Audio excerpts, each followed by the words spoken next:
첫 번째 경기 포항 스틸러스 대 광주FC 분석 시작해보겠습니다. 포항은 최근 코리아컵 경기에서 2부 리그 김포에게 패배하며 전체적인 경기력 하락세를 드러냈고 핵심 미드필더 오베르단의 발목 부상 이탈로 인해 중원 주도권 유지에 큰 타격을 입은 상태고 한찬희가 빌드업 조율을 맡고 있지만 전개 템포 유지가 불안정하고 김인성과 이호재의 연계도 매끄럽지 않고 특히 미드필드에서 볼 소유 시간이 줄어들면서 수비 라인과 공격 라인 간의 간격이 벌어지고 있으면 세컨드볼 대응에서도 밀리는 모습이 잦고 전방 압박의 강도는 약화됐고 후방 빌드업도 흔들리는 상황에서 경기 주도권을 되찾기는 쉽지 않아 보인다.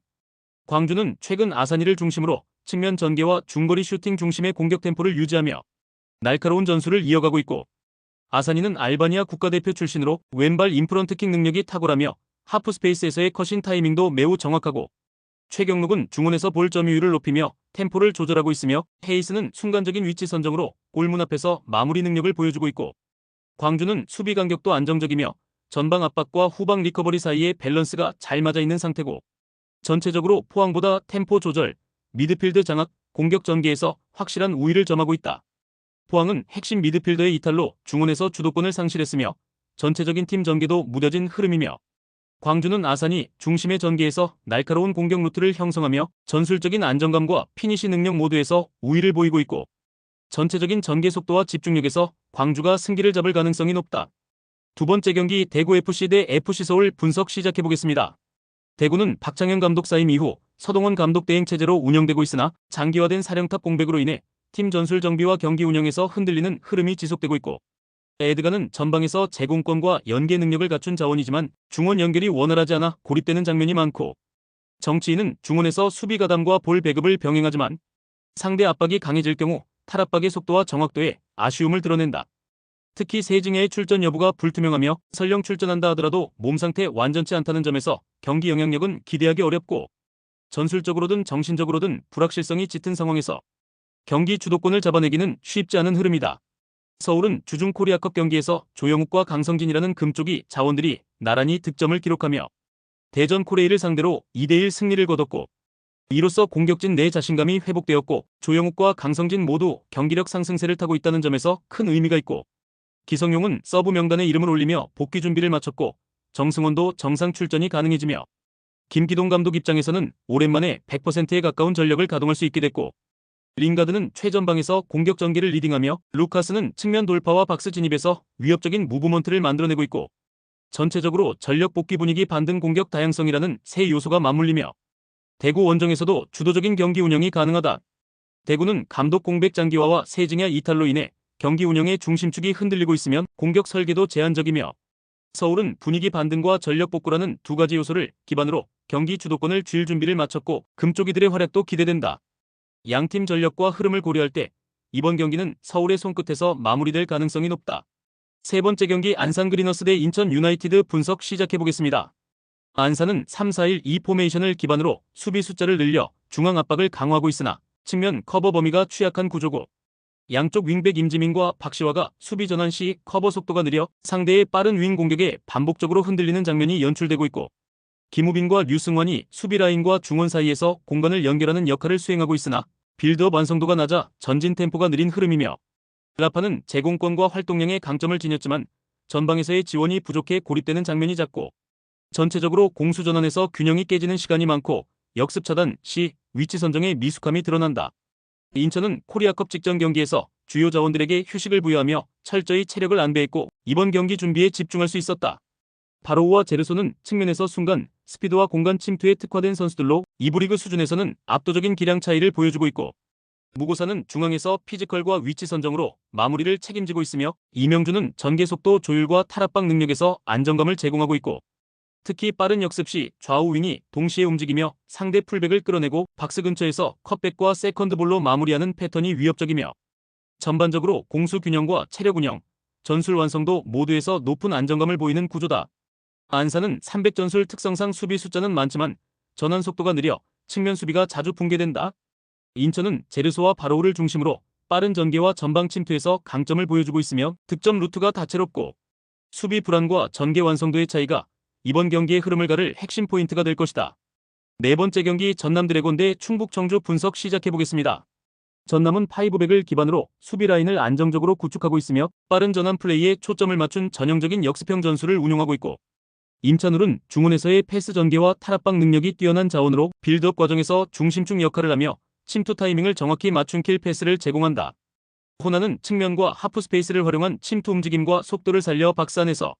위협적인 마무리를 기대할 수 있고, 알베르티는 이선과 전방을 오가며 연결고리 역할을 수행하며 속도와 연계 모두에서 안정된 모습을 보이고 있고, 전체적으로 수비 블록은 낮지만 매우 조밀하며 전방에서 한 번에 찌르는 방식의 역습 패턴이 위력적인 흐름이다. 충북 청주는 높은 점유율을 바탕으로 중원에서 경기를 풀어나가는 구조를 선호하지만 빠른 전환을 막아내는 수비 집중력에서는 불안 요소가 있고, 페드로는 전개 과정에서 탈압박 능력이 있지만 측면과 중앙을 오가는 과정에서 롱패스 실수가 종종 발생하며 수비형 미드필더 간격이 벌어지는 약점도 드러난다. 가브리엘은 득점력은 뛰어나지만 연계보다는 마무리 쪽에 집중되어 있으며 수비 기여도는 제한적이며, 수비 라인은 300구조 내에서 공간 커버 범위가 넓어졌고 전환 속도에 대한 대응력이 떨어지며 상대 역습에 약점을 노출하는 상황이 자주 발생하고 있고, 전체적으로 빌드업 완성도는 유지되고 있지만 수비 전환과 압박 타이밍에서의 혼선이 잦아 실점 리스크가 꾸준히 이어지는 구조다. 전남은 수비적으로 안정감을 확보한 상태에서 중원에서의 날카로운 전환 패스를 통해 역습을 정교하게 전개하고 있고, 충북 청주는 전체적인 전개는 안정적이지만 수비 시 구조가 무너지는 시간이 많고 역습에 취약한 전술 구조를 보이고 있고, 결국 짧은 순간의 타이밍 차이가 경기 전체의 흐름을 결정질 가능성이 높다. 다섯 번째 경기 수원FC 대 대전시티즌 분석 시작해보겠습니다. 수원FC는 윤빛가람과 이용이 동시에 빠진 채로 경기를 준비해야 하는 상황이며 중원 조합과 측면 커버 모두에서 전력 손실이 두드러진다. 공격 전개보다 수비 라인을 페널티 박스 부근까지 내리며 공간을 최소화하고 실점 억제에 초점을 맞추는 전술 운영이 예상된다. 최전방 안데르손은 활동량은 풍부하지만 연계 지점이 끊기면서 고립 현상이 자주 발생하고 있으며 페널티 박스 근처 유효 슈팅 연결이 잘 이루어지지 않고 있고,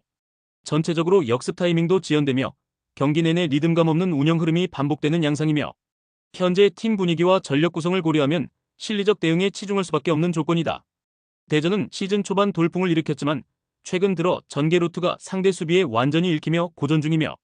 특히 직전 FC 서울전에서는 슈팅 단 1개라는 기록을 남겼고 전방 공격수들을 향한 빌드업 구조가 단조롭게 흐르면서 마무리 연결이 끊기는 모습이며, 황선홍 감독 체제는 여전히 조직적 반응 속도에 한계를 보이고 있고 박스 근처에서의 창의적인 침투도 실종된 상태고, 주민규는 전방 제공권은 유지하지만 단독 마무리 의존도가 높고 김현웅 역시 이선에서의 전개 속도를 살리지 못하고 있고, 수비는 안정적이나 공격 연결이 막힐 경우 소극적 흐름으로 전환되는 장면이 자주 나타난다. 수원은 전력 누수로 인해 라인을 내린 수비 운영이 불가피하며 대전은 공격 템포와 마무리 루트가 막히면서 박스 근처 전개가 제한되고 있고,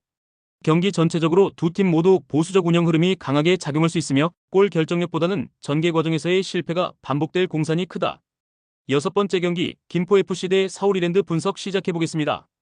김포는 중원 숫자를 늘려 미드필드에서의 주도권을 확보하려는 운영을 펼치면 루이스와 플라나를 중심으로 전방에서 연기를 시도한다. 플라나는 활동량이 많고 전방 압박에 적극적이며 브루노는 세컨드볼과 측면 전개를 도우며 공격 템포 조율에 나선다. 그러나 김포는 주중 코리아컵 경기에서 주전 자원을 모두 가동하며 포항을 상대로 연장전까지 치르며 체력 소모가 컸고, 공수 전환 시 압박 강도가 떨어지고 수비 라인의 반응 속도가 둔해지는 장면이 많아지고 있으면 후반 집중력 저하가 뚜렷하게 나타나고 있고, 서울이랜드는 이번 주중 일정 없이 체력적으로 여유로운 상태에서 준비했고 조직력 회복에 집중할 수 있었고, 에울레르와 허용주는 측면에서의 스피드와 박스 침투 타이밍이 정확한 자원으로 전개 속도에 강점을 보인다. 오스마르는 중원에서 탈압박과 연결 플레이를 안정적으로 전개하며 볼 점유율을 높이는 데 기여하고 있고, 전체적으로 수비 블록의 간격 유지가 안정적이고 빠른 역습 시 공간 활용 능력이 뛰어나 상대 체력 저하 시점을 노려 경기 흐름을 가져올 수 있는 구조다. 김포는 코리아컵 강행군으로 인해 조직력보다 체력이 문제가 될 가능성이 높고 공수 전환 속도와 수비 반응 속도에서 저하가 나타날 수 있고, 서울이랜드는 충분한 체력 안배와 함께 조직력 정비를 통해 안정적인 흐름을 기대할 수 있으며 후반전 침투 플레이를 통해 승부를 마무리할 가능성이 높다.